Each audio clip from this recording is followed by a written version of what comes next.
El sonido del lector de código de barras era la única música que escuchaba desde hacía 8 horas seguidas. Un pitido agudo que parecía taladrar mis tímpanos y alojarse directo en el centro de mi dolor de cabeza. Mis pies palpitaban dentro de los tenis baratos y gastados, y podía sentir el olor impregnado de cloro y sudor frío que parecía emanar de mi uniforme de poliéster azul. Era un miércoles lluvioso en la Ciudad de México, y el supermercado tenía ese aire húmedo y sofocante que ponía a todo el mundo de malas, incluyéndome a mí, que solo quería llegar a casa y echarme a dormir.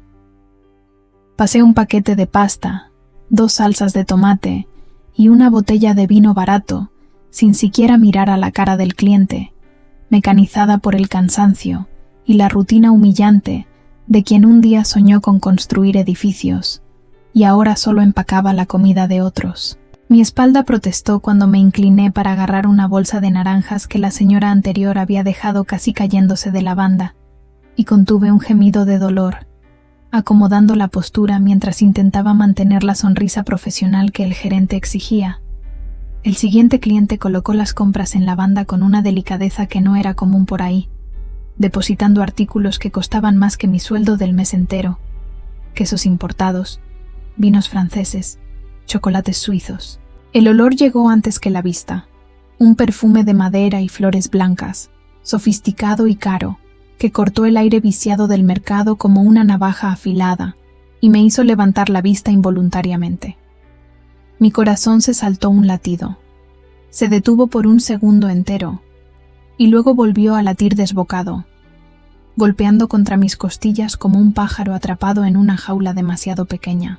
Ahí estaba ella, parada del otro lado de la caja, con la postura impecable de una reina exiliada en medio de los plebeyos, vistiendo un abrigo beige de corte perfecto, que debía costar más que la casa donde yo vivía de renta. Ana Carolina no había cambiado nada en los 3 años desde que salí huyendo de las prácticas en la constructora, excepto tal vez por las finas líneas de cansancio alrededor de los ojos castaños, que ahora me miraban con una curiosidad cortante. Me congelé con una lata de aceite trufado en la mano, sintiendo el calor subir por mi cuello e incendiar mis mejillas, rezando para que no me reconociera, para que yo fuera solo una cajera invisible más. Pero el destino, con su sentido del humor cruel, no me daría tregua, y vi el momento exacto en que el reconocimiento brilló en aquellos ojos inteligentes y fríos. Ella inclinó la cabeza levemente hacia un lado, un gesto que yo había visto 1000 veces en las reuniones de obra, cuando ella analizaba un plano complicado, y sus labios se entreabrieron en una expresión que mezclaba sorpresa y algo que no logré descifrar. El silencio entre nosotras duró una eternidad, roto solo por el pitido de la máquina registradora de la caja de al lado y por el murmullo distante de la gente quejándose de la lluvia allá afuera. Yo quería desaparecer, hundirme en el piso percudido del supermercado y surgir en cualquier otro lugar del mundo, lejos de esa mirada analítica que parecía desnudar mi alma y ver todo mi fracaso. Mis manos temblaron cuando intenté pasar el aceite por el lector, y el pitido sonó demasiado alto, como una alarma anunciando mi vergüenza a todo el establecimiento. Luana.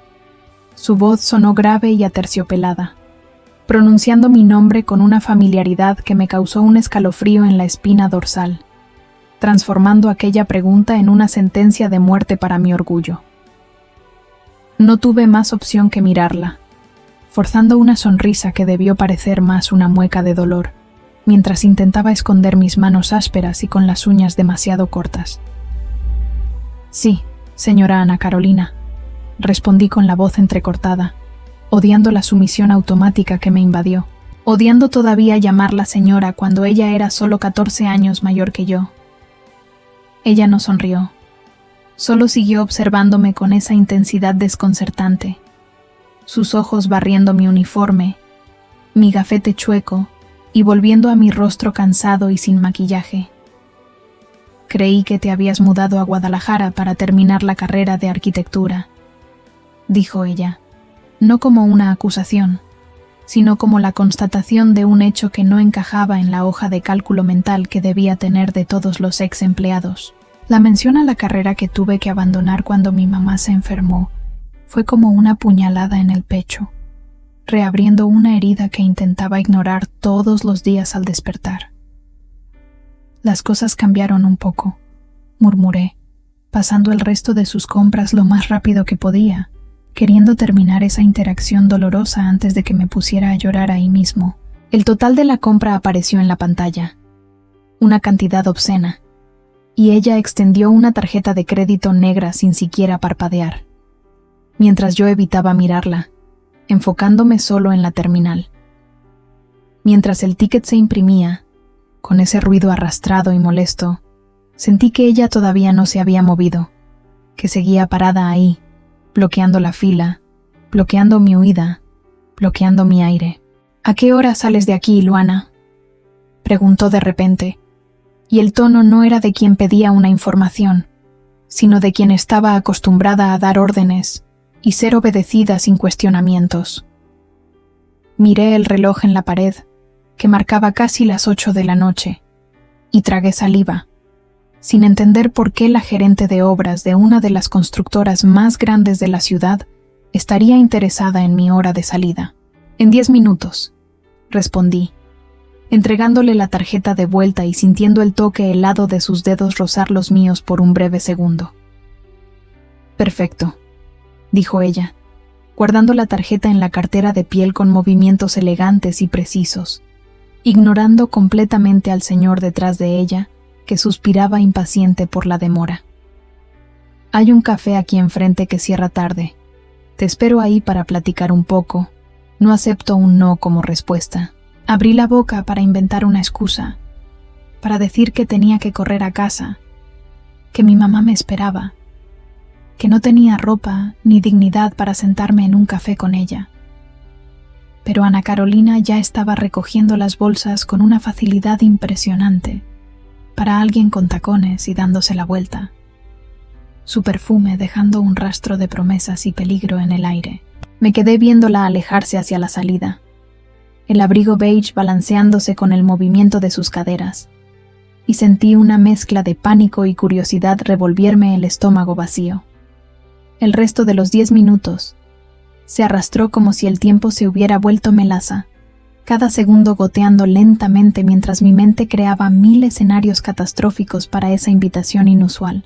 ¿Será que había cometido algún error grave en la época de las prácticas, y ella apenas lo descubrió ahora, viniendo a cobrarme o demandarme por alguna falla olvidada? ¿O será que sentía lástima, esa lástima asquerosa que la gente rica siente cuando ve a alguien que tenía potencial sirviendo mesas o pasando compras y quería ofrecerme una limosna?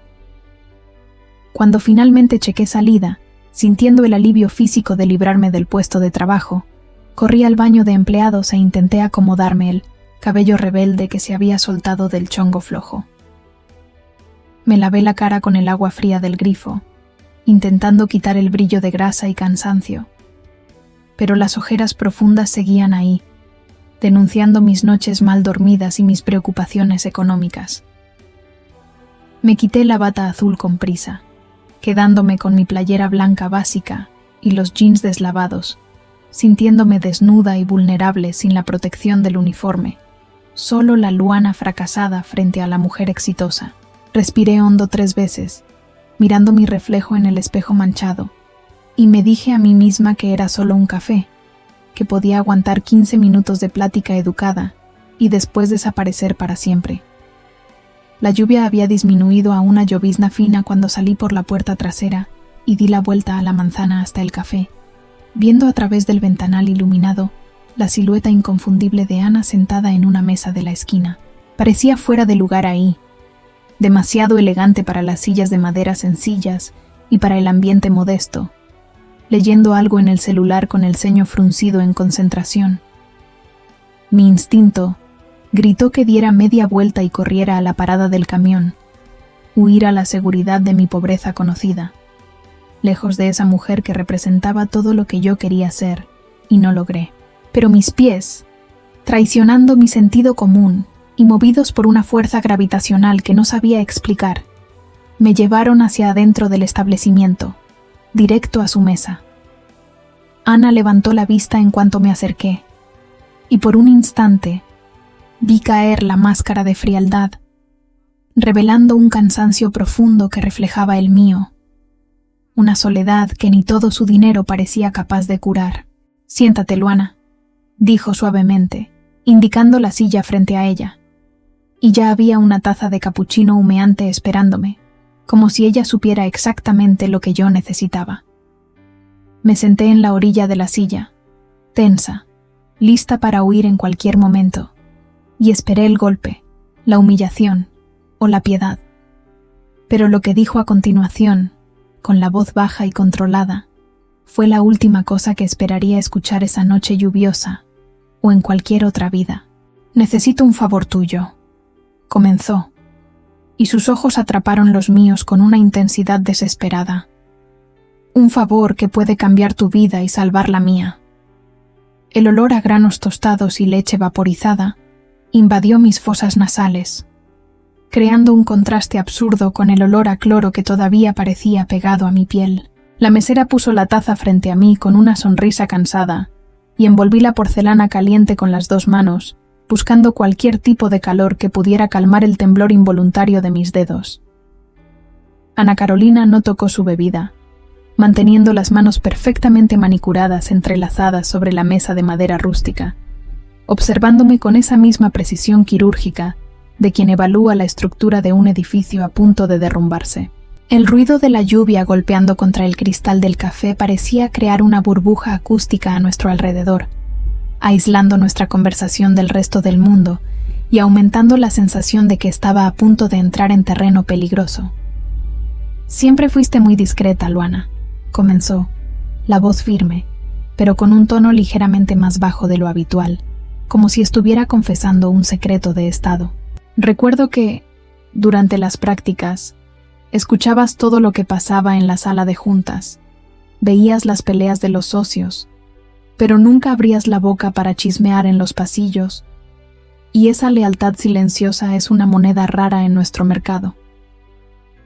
Fruncí el ceño, confundida con el elogio repentino viniendo de alguien que apenas parecía notar mi existencia 3 años atrás, excepto para corregir mis dibujos técnicos. Agradecí con un gesto breve de cabeza, todavía esperando la trampa, el cobro o la mala noticia que seguramente vendría a continuación. «No te llamé aquí para ofrecerte trabajo en la constructora, por lo menos no el tipo de trabajo que te imaginas», continuó, y vi sus ojos desviarse hacia la ventana por una milésima de segundo, revelando una inseguridad que no combinaba con la postura de dama de hierro. «Mi familia, como debes recordar, es extremadamente tradicional, de esas que todavía viven en el siglo pasado y creen que una mujer soltera de 38 años es fundamentalmente una falla sistémica. El Consejo Administrativo va a votar al nuevo presidente de la empresa el próximo mes, y mi tío, un hombre que cree que el lugar de la mujer es decorando la sala, está usando mi inestabilidad personal como argumento para sacarme de la jugada». Sentí un sabor amargo en la boca que no tenía nada que ver con el café, la indignación subiendo por mi garganta ante la injusticia que ella describía, pero aún sin entender dónde yo, la ex becaria quebrada, encajaba en esa disputa de millonarios. «Quieren una imagen de familia, Luana, un ancla emocional que pruebe que soy confiable, estable y lo suficientemente tradicional para administrar el patrimonio de generaciones». Hizo una pausa dramática, volviendo a mirarme con una intensidad que hizo que se me revolviera el estómago. «Necesito una prometida, alguien que esté dispuesta a interpretar un papel por 1 año, usar un anillo, sonreír en cenas de beneficencia y callarle la boca a ese viejo machista». El silencio que siguió fue ensordecedor, roto solo por el sonido de la máquina de café expreso al fondo, mientras mi cerebro intentaba procesar lo absurdo de aquellas palabras. Solté una risa nerviosa, pensando que era algún tipo de prueba psicológica cruel o una broma de muy mal gusto, pero el rostro de Ana permanecía impasible, sin ningún rastro de humor. «¿Me estás pidiendo que finja ser tu novia?», pregunté, mi voz saliendo una octava más aguda de lo normal, sintiendo lo ridículo de la situación golpearme como una bofetada. Novia no, corrigió fríamente, inclinándose hacia adelante como una depredadora. Esposa. Retrocedí en la silla como si hubiera recibido un choque físico, mirando a esa mujer elegante y desesperada, intentando encontrar alguna señal de locura en sus ojos, pero solo encontré cálculo y pragmatismo. ¿Por qué yo?, susurré, sintiendo el peso de mi propia insignificancia. Al final, ella podría contratar una actriz, una modelo, cualquier persona de su círculo social que supiera comportarse y vestirse. Porque necesitas dinero tanto como yo necesito este puesto, respondió sin rodeos, dando en mi punto débil con la precisión de un francotirador. Vi cómo miraste el total de mi compra hoy. Vi el desgaste en tus tenis, y sé que dejaste la carrera por falta de pago, no por falta de talento. Esa verdad cruda dolió más que cualquier insulto, exponiendo mi vulnerabilidad económica de una forma humillante, pero ella no paró ahí, poniendo las cartas sobre la mesa con una objetividad brutal. La propuesta es simple. Liquidamos todas tus deudas actuales. Pagamos el tratamiento de tu mamá, si es el caso, y yo pago tu carrera de arquitectura hasta el final, a cambio de 1 año de tu vida. Vives en mi casa, me acompañas a los eventos sociales, y convencemos al mundo de que estamos enamoradas. Después de 12 meses, nos divorciamos amigablemente, sales con tu título y una suma generosa para empezar de nuevo donde quieras, y yo me quedo con mi empresa. Mi mente daba vueltas, oscilando entre la ofensa moral de ser comprada y el alivio desesperado que la oferta representaba, imaginando cómo sería dormir sin la preocupación de ser desalojada o de no tener que comer. Pero, ¿y las reglas?, pregunté, intentando mantener una pizca de racionalidad en medio del caos, sabiendo que nada en ese mundo era gratis o sin letras chiquitas. Es un contrato de negocios, Luana, nada más, dijo ella, y su voz asumió un tono gélido que levantó una barrera invisible entre nosotras. Sin intimidad física más allá de lo estrictamente necesario en público, cuartos separados, vidas separadas dentro de casa, y lo más importante, sin sentimientos reales, pues no tengo tiempo ni paciencia para dramas románticos. Miré mis manos callosas sosteniendo la taza, pensando en todas las noches que lloré de cansancio, en todas las humillaciones que me tragué en la caja del supermercado, y en el sueño de ser arquitecta que había enterrado junto con mi dignidad. Era una venta de mi alma, lo sabía, una prostitución emocional que me transformaría en una mercancía de lujo en su estante. Pero la alternativa era seguir hundiéndome lentamente en las arenas movedizas de la pobreza. ¿Y si nos descubren?, pregunté, el miedo haciendo que mi corazón se acelerara, imaginando los escándalos, los periódicos, la vergüenza pública si la farsa fuera revelada. Nadie lo va a descubrir si eres tan buena actriz como eras buena becaria, replicó, desafiando mi orgullo. Ana sacó un sobre manila de la bolsa de piel y lo deslizó por la mesa hasta detenerse frente a mí, un objeto físico y pesado que contenía el destino de mi próximo año. Aquí está el precontrato con todas las cláusulas y montos. Puedes leerlo con calma, pero necesito tu respuesta mañana al mediodía.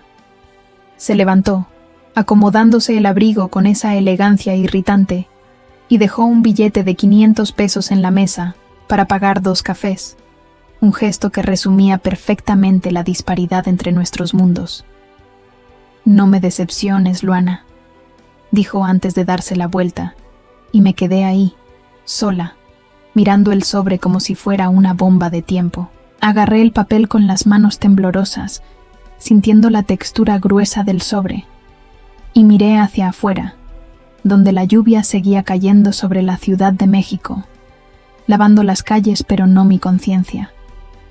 Sabía, en el fondo de mi estómago revuelto, que ya había aceptado en el momento en que mencionó la carrera, porque el hambre de futuro era mayor que mi orgullo presente. Guardé el sobre dentro de mi mochila gastada, protegiéndolo de la lluvia y de las miradas curiosas, y me levanté, sintiendo un peso nuevo en los hombros, el peso de una mentira que tendría que cargar. Salí del café y caminé hacia la parada del camión, pero la ciudad parecía diferente ahora. Las luces de los edificios altos ya no parecían tan distantes. Parecían un escenario que estaba a punto de tragarme. Llegué a casa empapada y exhausta, y tiré el sobre la mesa tambaleante de la cocina, el único mueble que tenía además de la cama y la estufa. Me quedé mirándolo por horas, mientras el sonido de la televisión del vecino se colaba por la pared delgada, pensando en la ironía de tener que fingir amor por la mujer que representaba todo lo que temía y admiraba. Mañana dejaría de ser Luana, la cajera del súper, para convertirme en la prometida de la heredera, y no sabía si estaba salvando mi vida o firmando mi sentencia de soledad. Me quedé dormida con el ruido de la lluvia y el rostro frío de Ana Carolina grabado en mi mente, sin saber que aquel contrato sería la cosa más fácil y más difícil que jamás firmaría. El elevador subió 30 pisos en cuestión de segundos, pero mi estómago pareció haberse quedado en la planta baja, revolviéndose de ansiedad con cada piso que parpadeaba en el panel digital. Cuando las puertas de acero cepillado se abrieron directamente en la sala de estar, el aire acondicionado me golpeó con un golpe helado, trayendo ese mismo olor a flores blancas y limpieza excesiva que había sentido en el café, solo que ahora elevado a la 10ª potencia. Sostenía mi única maleta de rueditas, que hacía un ruido vergonzoso de plástico rayando el piso de mármol blanco. Un sonido que resonaba por la inmensidad de aquella sala, como si estuviera arrastrando un cadáver. Ana Carolina estaba parada en el centro del ambiente, con una copa de vino en la mano y descalza, pareciendo mucho más pequeña ahí adentro de lo que parecía en la constructora, tragada por el techo de doble altura y por las paredes de vidrio que iban del piso al techo. «Bienvenida a tu nueva casa, Luana», dijo sin entusiasmo, señalando con la copa hacia la vista panorámica detrás de ella, donde el mar de luces de la Ciudad de México se extendía hasta el infinito, punteado solo por el reflejo de la luna en los edificios distantes. Caminé hacia la ventana, hipnotizada, sintiendo un vértigo extraño al mirar hacia abajo y ver la ciudad reducida a juguetes brillantes, dándome cuenta de que el silencio ahí arriba era absoluto, hermético. En mi calle, a esa hora, escucharía perros ladrando, televisiones prendidas y motos pasando. Pero ahí, el único sonido era el de mi propia respiración acelerada y el tintineo del hielo en el vaso de Ana. Era un lujo aterrador, una burbuja de aislamiento que costaba millones, y me sentí una intrusa, una mancha de imperfección en aquel escenario de revista de arquitectura. «Este será nuestro escenario por los próximos 12 meses», continuó Ana, caminando hacia mí y deteniéndose a una distancia segura, como si pudiera transmitirle alguna enfermedad contagiosa. El arquitecto diseñó este departamento para ser un refugio, pero terminó convirtiéndose en un mausoleo, y ahora necesito que traigas un poco de vida para acá, pero no mucha, solo lo suficiente para convencer a las visitas. Hizo un gesto hacia el pasillo a la izquierda, donde puertas de madera maciza se alineaban como centinelas, indicando la división territorial de aquella convivencia forzada. Ese pasillo lleva a la recámara principal, que es mi espacio, y valoro mucho mi privacidad, así que la regla número 1 es nunca entrar ahí sin ser invitada, a menos que el edificio se esté incendiando. Asentí con la cabeza, apretando el asa de la maleta hasta que mis dedos se pusieron blancos, sintiendo el peso de aquellas reglas invisibles instalarse sobre mis hombros. «Tu cuarto está en la otra ala, la antigua recámara de huéspedes que mandé redecorar», dijo, dándose la vuelta y empezando a caminar, esperando que la siguiera como un perrito obediente. El sonido de mis pasos en el mármol parecía profano en aquel templo de silencio, e intentaba pisar suave, disminuyendo mi presencia física lo más posible. Cuando abrió la puerta de mi cuarto, me faltó el aire. Era un espacio más grande que todo el departamento donde vivía con mi mamá, antes de que falleciera, con una cama king size cubierta por sábanas de lino que parecían nubes y un balcón privado con vista a la ciudad. El closet ya está surtido con el ajuar básico que mi personal stylist seleccionó, ropa acorde a la prometida de una ejecutiva, nada muy extravagante, pero con la etiqueta correcta para no pasar vergüenzas, explicó Ana, abriendo las puertas del armario y revelando filas de vestidos, blusas de seda y pantalones de sastre en tonos pastel.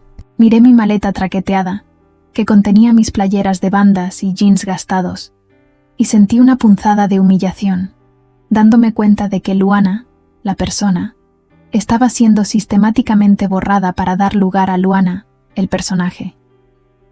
Todo esto es tuyo para usar mientras el contrato esté vigente, pero recuerda, Luana, esto es un vestuario. No te encariñes con nada de esto, así como no debes encariñarte conmigo. La frase quedó flotando en el aire, pesada y cortante, y la miré, intentando encontrar algún rastro de humanidad en aquellos ojos castaños que me analizaban con frialdad. Entiendo las reglas, Ana, respondí, mi voz saliendo más firme de lo que esperaba, tal vez alimentada por una pizca de orgullo herido que todavía me quedaba. Estoy aquí por el dinero y por la carrera, no para vivir un cuento de hadas con alguien que me ve como una inversión de riesgo. Pareció sorprendida con mi franqueza, arqueando una ceja perfectamente dibujada, y por un segundo, la comisura de su boca se curvó en algo que podría ser una sonrisa de aprobación. Perfecto. Entonces estamos en la misma página. Negocios ante todo. Se alejó hacia la puerta, pero se detuvo con la mano en la manija, sin voltear hacia mí, su postura rígida denunciando una tensión que intentaba esconder a toda costa. La cena será servida a las 8 por el ama de llaves, Marta, que viene todos los días por la mañana y por la noche, y ella es la primera persona a la que tenemos que convencer. Así que, a partir de ahora, llámame Carol cuando estemos frente a cualquier otra persona. Carol, repetí, probando el apodo en mi lengua, sintiendo cómo sonaba íntimo y falso al mismo tiempo, una intimidad comprada y guionizada. Salió sin decir nada más, cerrando la puerta suavemente y dejándome sola en esa habitación de hotel de lujo que ahora debía llamar hogar. Fui hasta el balcón y abrí la puerta corrediza, dejando entrar el viento fresco de la noche, trayendo consigo el sonido distante y amortiguado de la ciudad allá abajo. Apoyé las manos en el barandal frío y miré hacia el abismo de luces, sintiendo una soledad avasalladora golpearme con la fuerza de un mazo.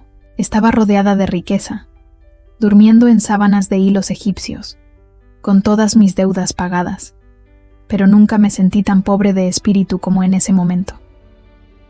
El silencio de aquel departamento no era paz, era ausencia, la ausencia de calor, de risa, de vida real.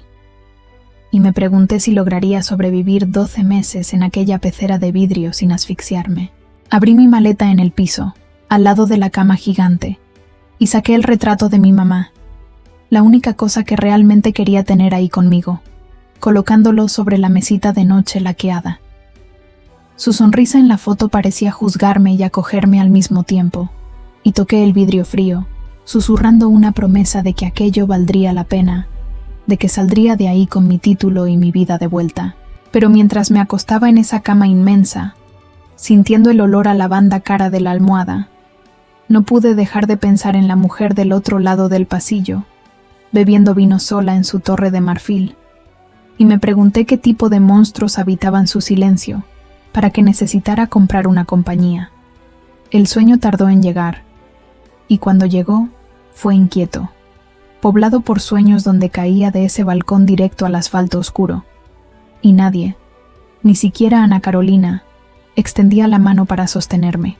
Desperté a la mañana siguiente no con la alarma de mi celular viejo, sino con el sonido amortiguado de voces y movimiento en el pasillo, como si un ejército estuviera montando campamento afuera de mi puerta. Cuando salí del cuarto, todavía atarantada de sueño y vistiendo mi pijama de algodón gastada, me topé con 3 percheros de ropa cromados bloqueando el paso a la sala, cargados con piezas que exhalaban ese olor inconfundible de tienda departamental de lujo.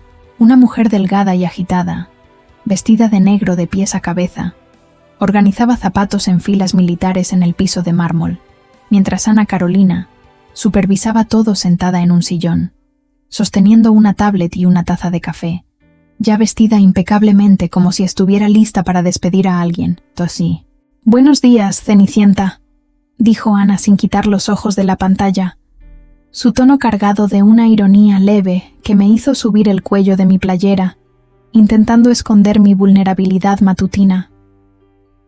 «Tenemos 4 horas para transformarte en alguien que parece frecuentar la sociedad capitalina desde la cuna, así que sugiero que tomes un café rápido y te pongas a trabajar».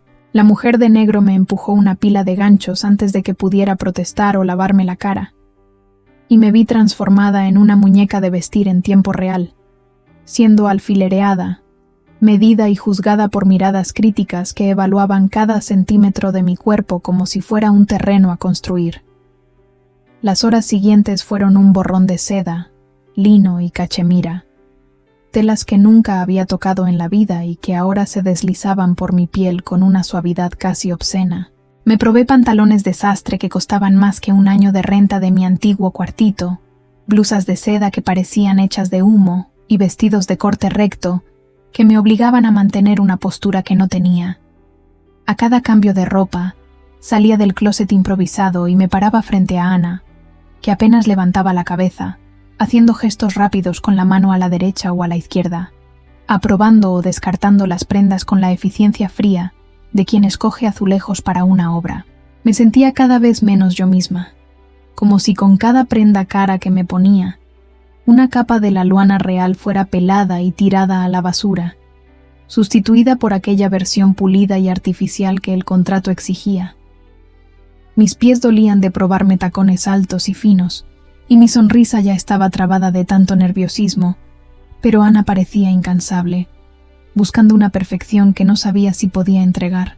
Fue solo cuando la estilista me entregó un vestido largo de terciopelo azul marino, con un escote profundo en la espalda y una abertura lateral discreta, que la dinámica en la sala cambió, y el aire se volvió súbitamente más pesado y enrarecido. Entré al probador y deslicé la tela pesada por el cuerpo, sintiendo cómo abrazaba mis curvas con una intimidad posesiva, moldeándose a mi cintura y cayendo hasta los pies como una cascada nocturna. Cuando salí y caminé hasta el centro de la sala, el ruido de las conversaciones cesó, y el silencio que se instaló fue diferente, cargado de una tensión eléctrica que hizo que se me erizaran los vellos de la nuca. Ana Carolina bajó la tablet lentamente, sus ojos recorriendo mi cuerpo de abajo hacia arriba, demorándose en la abertura de la pierna, subiendo por la cintura marcada y deteniéndose en mi rostro con una expresión indescifrable, los labios levemente entreabiertos. Se levantó del sillón, un movimiento fluido y depredador, y caminó hacia mí, el sonido de sus tacones resonando como latidos de un corazón en el piso duro. Contuve la respiración, inmóvil, sintiéndome expuesta bajo ese escrutinio que parecía quemar mi piel a través del terciopelo, sin saber si me iba a criticar o a correr. Se detuvo detrás de mí, tan cerca que podía sentir el calor de su cuerpo irradiando contra mi espalda desnuda, y vi nuestros reflejos en el gran espejo de pared, 2 figuras contrastantes unidas por una mentira cara.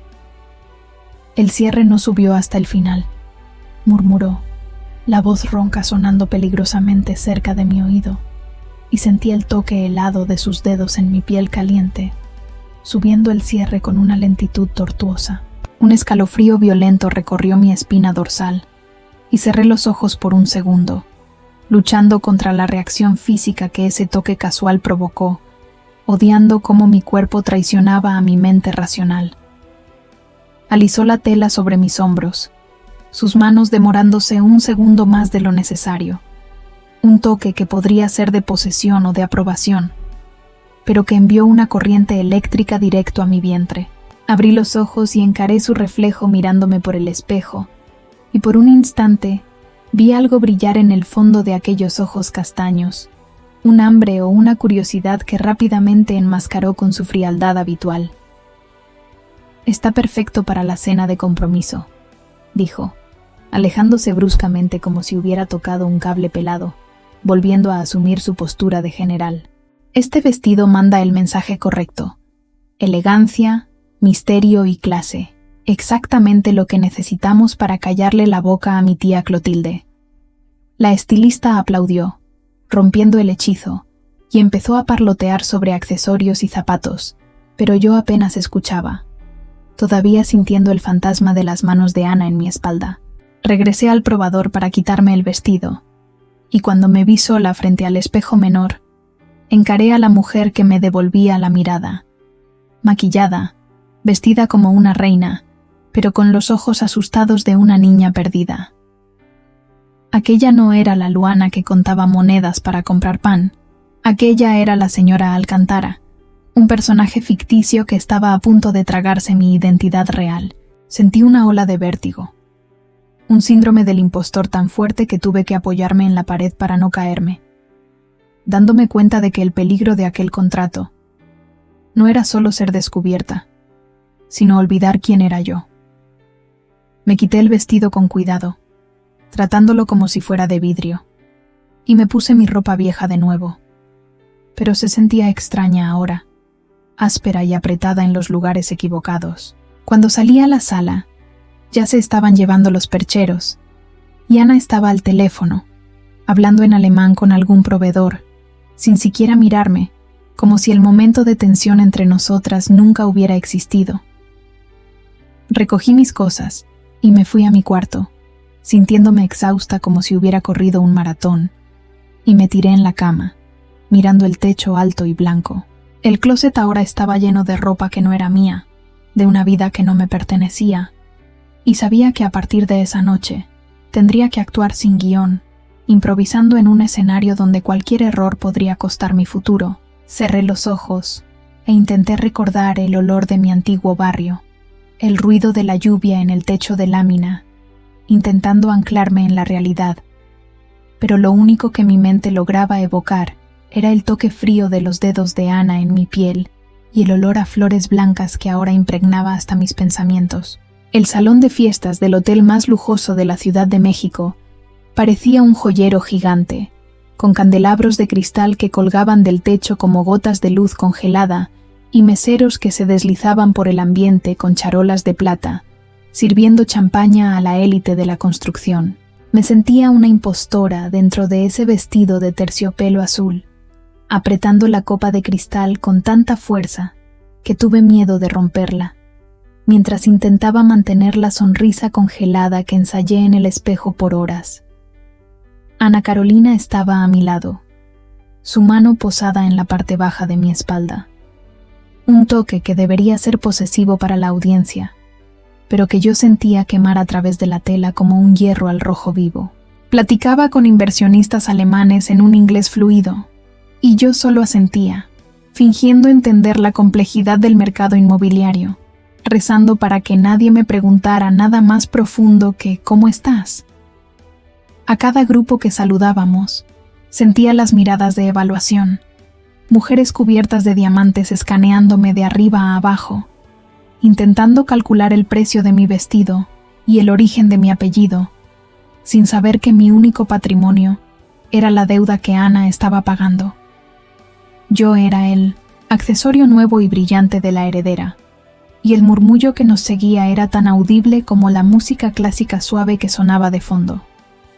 Ana parecía inmune a todo aquello, moviéndose por el salón con la seguridad de un tiburón en aguas familiares, pero yo percibía la tensión en su mandíbula cada vez que alguien preguntaba sobre la fecha de la boda, y ella apretaba un poco más mi cintura, como si me usara de ancla para no explotar. Fue cuando nos acercamos al bar que el encanto frágil de la noche se rompió, materializado en la figura de Roberto, uno de los competidores directos de la constructora, y por lo que sabía de los chismes de oficina, un antiguo enemigo del papá de Ana. Era un hombre corpulento, con la cara roja de quien bebió demasiado whisky, y sonrió al vernos con una malicia que me revolvió el estómago. «Ana Carolina, siempre una visión», dijo con la voz pastosa, ignorando la mano extendida de ella y enfocando los ojos inyectados directamente en mi escote. Y veo que finalmente decidiste sacar a pasear a uno de tus juguetitos en público. Muy bonita, debo admitir, pero espero que sepa hacer algo más que gastar tu dinero. El silencio cayó sobre el pequeño círculo de personas a nuestro alrededor, y sentí la sangre huir de mi cara, la humillación golpeándome como un puñetazo físico, reduciéndome nuevamente a la niña pobre que no pertenecía a ese mundo. Abrí la boca para responder, para defender mi honor, pero las palabras murieron en mi garganta, sofocadas por el miedo de arruinar el contrato, de avergonzar a Ana, de ser exactamente lo que él decía que era. Bajé la vista, sintiendo las lágrimas calientes de vergüenza picar, lista para aceptar el insulto y retroceder, como siempre había hecho cada vez que alguien con dinero decidía pisotearme. Pero Ana Carolina no retrocedió, al contrario, dio un paso al frente, poniéndose físicamente entre él y yo, bloqueando su visión con una postura que exhalaba una furia helada y controlada. Luana no es un juguete, Roberto, y mucho menos un accesorio decorativo como las mujeres que sueles rentar para estos eventos, dijo, y su voz no se alteró un decibel, pero tenía la dureza del acero templado. Ella es una estudiante de arquitectura brillante, con una visión del mundo y una integridad que no podrías comprar ni vendiendo toda tu empresa mediocre. La sonrisa del hombre vaciló, y levanté la cabeza, aturdida, mirando la espalda recta de Ana, sin creer lo que estaba escuchando. Ella continuó, sin darle oportunidad de respirar, cada palabra calculada para destruir su ego frente a todos los pares de la industria. Y te sugiero que midas tus palabras cuando hables de mi futura esposa, porque si escucho un comentario irrespetuoso más saliendo de tu boca, o de cualquier otra persona en esta sala, te garantizo que voy a convertir tu vida profesional en un infierno tan grande que vas a rogar volver a ser irrelevante. Sostuvo su mirada por 5 segundos interminables, hasta que él desvió los ojos, murmurando una disculpa barata y alejándose como perro pateado, llevándose consigo el aura de arrogancia que lo rodeaba. Ana se volvió hacia mí inmediatamente, ignorando los susurros de shock alrededor, y sus ojos barrieron mi rostro con una preocupación genuina que nunca había visto en ella. ¿Estás bien?, preguntó bajo, y por primera vez, la mano en mi cintura no parecía una actuación, sino un amparo, un puerto seguro en medio de la tormenta. Asentí, incapaz de hablar, sintiendo mi corazón latir tan fuerte que parecía querer salirse por la boca, no por el susto, sino por la revelación avasalladora de que, por primera vez en mi vida, alguien había luchado por mí. Ella no me había defendido solo como un negocio. Había algo personal en su voz, una rabia protectora que trascendía las cláusulas de nuestro contrato. Vámonos, ya hicimos la vida social necesaria, y el olor a hipocresía aquí me está dando náuseas, dijo, entrelazando nuestros dedos de verdad esta vez, palma contra palma, un gesto íntimo que mandó una corriente eléctrica directo a mi pecho. Mientras caminábamos hacia la salida, dejando atrás el salón conmocionado, apreté su mano de vuelta, sintiendo la callosidad discreta en la palma de quien también visitaba obras, y me di cuenta de que la mujer de hielo podía ser increíblemente caliente cuando quería proteger lo que era suyo. Entramos al elevador privado en silencio, pero el aire entre nosotras había cambiado. Ya no era el vacío frío de la convivencia forzada, sino un espacio cargado de una gratitud confusa y de una admiración que empezaba a temer, porque sabía que era el primer paso para enamorarme perdidamente de ella. El coche de Ana se deslizó por la entrada de adoquines de la mansión de sus padres, como una carroza fúnebre llegando a un velorio, silencioso y solemne. La casa era una construcción colonial imponente, rodeada de jardines milimétricamente podados que parecían gritar que ahí no había espacio para errores o malas hierbas. Mis manos sudaban frío sobre la tela del vestido de terciopelo, y sentía a Ana respirar hondo a mi lado, una inspiración temblorosa que denunciaba que, frente a esos portones de hierro, la poderosa ejecutiva volvía a ser solo una hija intentando complacer a un padre imposible. Apagó el motor, pero no hizo ademán de salir, volviéndose hacia mí en la penumbra del vehículo con una mirada de súplica. Recuerda, Luana, allá adentro somos la pareja más enamorada del mundo. No importa lo que digan o qué tan venenosos sean, no me sueltes la mano. La sala de comedor parecía un tribunal, con una mesa de madera oscura tan larga que necesitaba casi gritar para ser escuchada por quien estaba en la otra punta. El papá de Ana, un señor de cabello blanco y mirada severa, se sentaba a la cabecera como un juez, mientras la mamá, una mujer pequeña y nerviosa, parecía intentar desaparecer en su propia silla. Y estaba la tía Clotilde, la matriarca no oficial del chisme familiar, que me analizaba con un monóculo imaginario, buscando cualquier falla en mi postura o en mi acento que denunciara mi origen humilde. La cena fue un ejercicio de tortura psicológica, con preguntas invasivas sobre mi familia, mis estudios y mis intenciones, disfrazadas de curiosidad educada, pero cargadas de desprecio. Ana respondía a la mayoría de las preguntas por mí, tejiendo una red de mentiras elegantes sobre cómo nos conocimos en una galería de arte y cómo nuestra conexión fue espiritual e inmediata. Yo solo sonreía y asentía, enfocada en no usar el tenedor equivocado para comer el pescado, sintiendo la pierna de Ana pegada a la mía debajo de la mesa, un contacto constante que servía tanto para calmarme como para mantenerme alerta. Pero la tensión explotó cuando sirvieron el postre, y la tía Clotilde, después de beber su tercera copa de vino, decidió que nuestra actuación no era lo suficientemente convincente para sus estándares. «Es todo muy bonito en el papel, Ana Carolina», dijo, posando la cuchara de plata con un tintineo agudo. «Pero no veo fuego, no veo ese brillo en la mirada que tienen los amantes. Parecen dos socias cerrando un contrato, no dos mujeres a punto de casarse».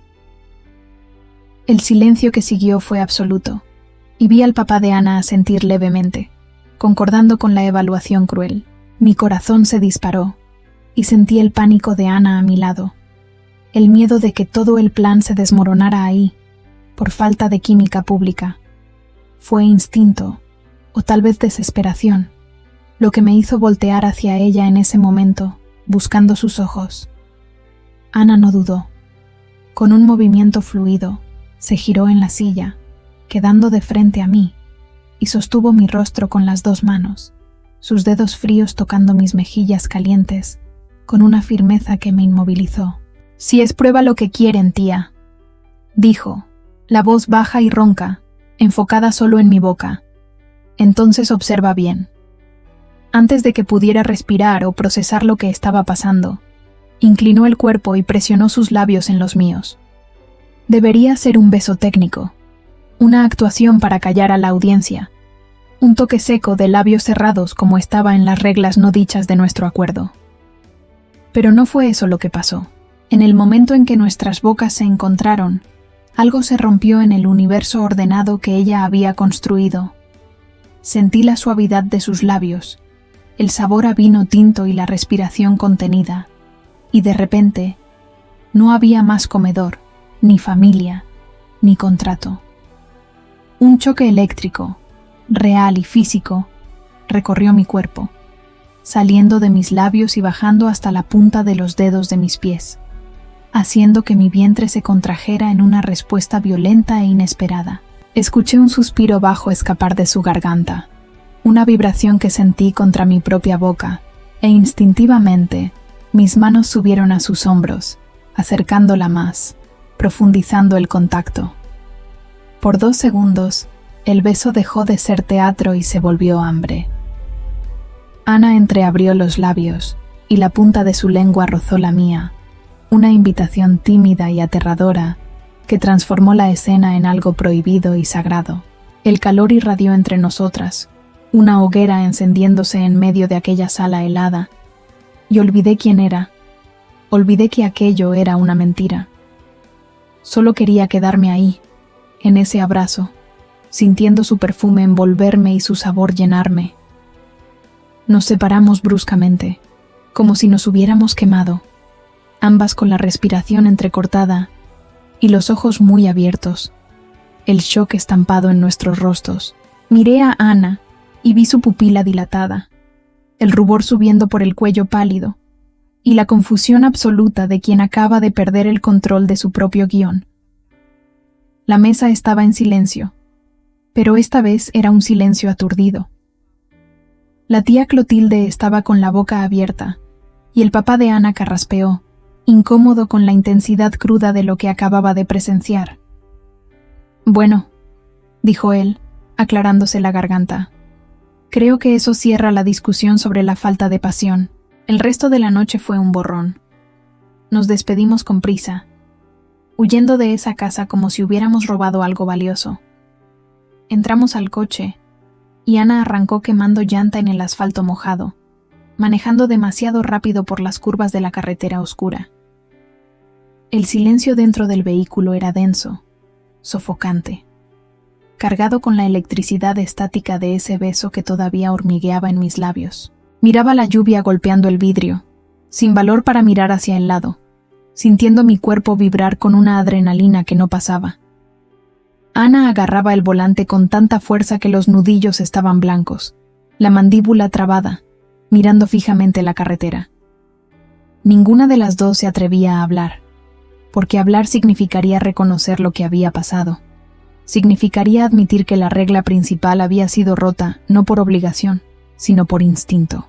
Toqué mis labios con la punta de los dedos, todavía sintiendo la textura de su boca, y un miedo terrible se instaló en mi pecho. El miedo de que, para mí, aquello no hubiera sido solo una actuación. Y por la forma en que Ana manejaba, huyendo de su propia casa y de sus propios sentimientos, sospechaba que, para ella, tampoco lo había sido. El elevador privado se abrió en el penthouse con un silbido suave, y las dos entramos al departamento como huracanes opuestos, cargando para adentro la tormenta eléctrica que había empezado en esa cena. Ana Carolina aventó la bolsa de marca sobre un sillón de piel, con una violencia que yo desconocía en ella, y empezó a caminar de un lado a otro en la sala amplia, los tacones chasqueando en el mármol, en un ritmo frenético. Me quedé parada cerca de la puerta, sintiendo mi cuerpo temblar por completo.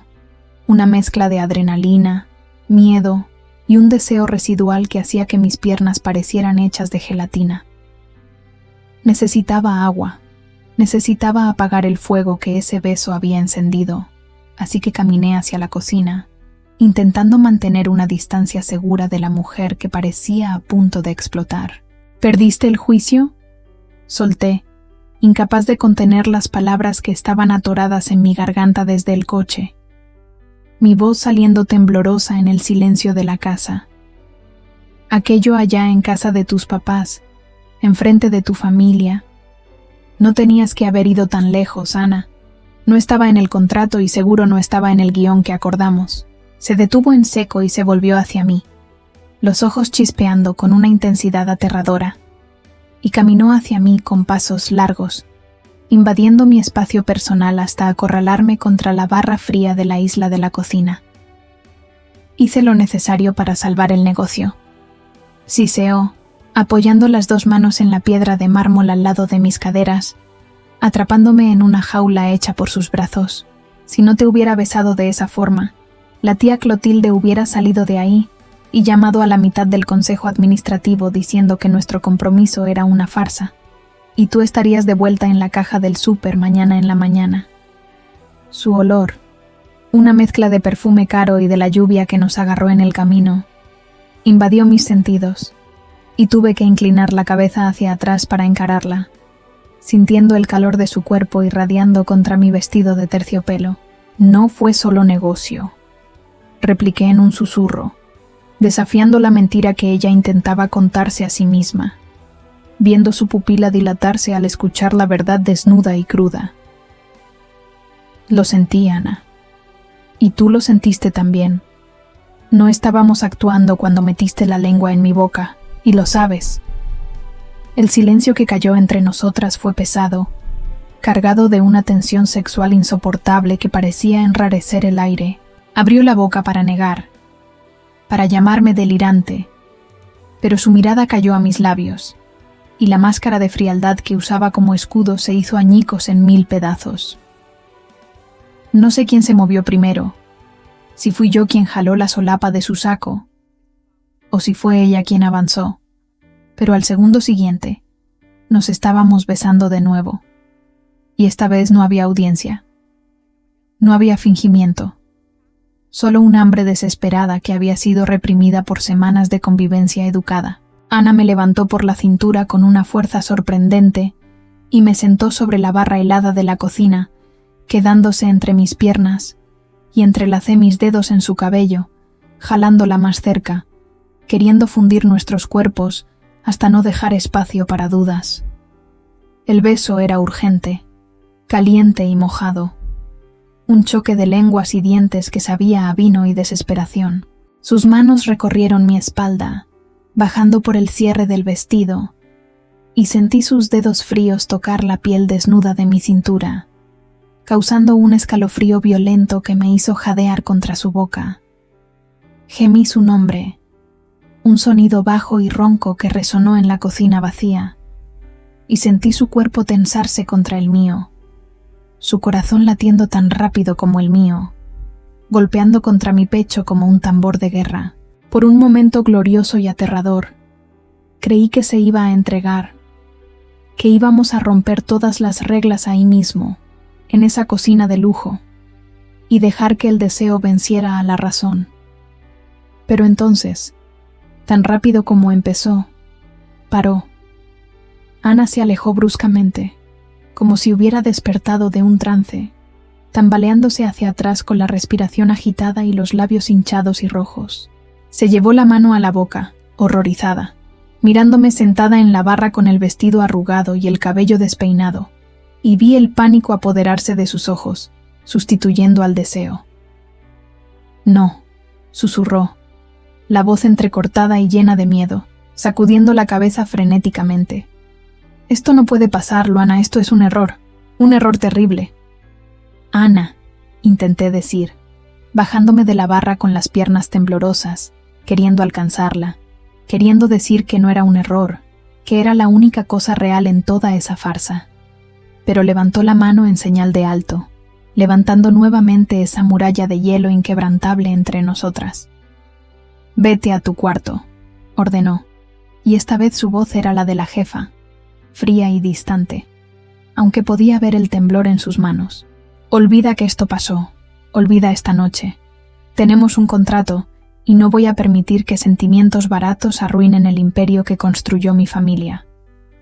Se dio la vuelta y salió de la cocina casi corriendo, y segundos después escuché la puerta de su suite azotarse con fuerza y el seguro girar, un sonido definitivo que cerraba cualquier posibilidad de diálogo. Me quedé sola en la penumbra de la cocina, sintiendo el frío del mármol todavía en mis muslos y su sabor en mi boca, las lágrimas de frustración y deseo frustrado empezando a quemarme los ojos.